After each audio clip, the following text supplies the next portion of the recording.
3, God works with who responds. He works with whoever will let him.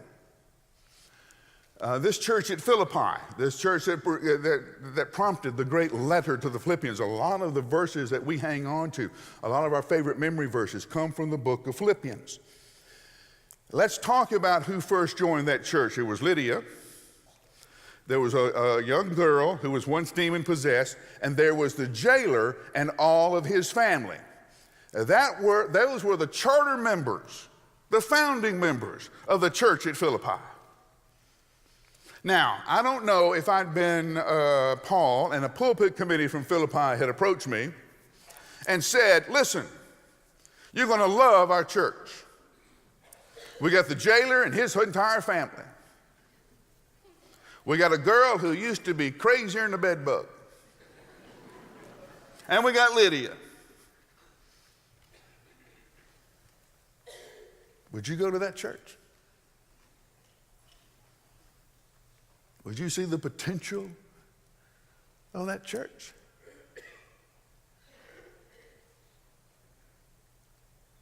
Over and over and over again, we look at those people of influence in our culture.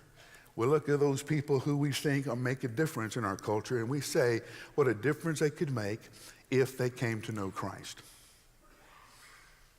But over and over again, God uses those people who have no name, no stature, no talent, to be the very one he anoints.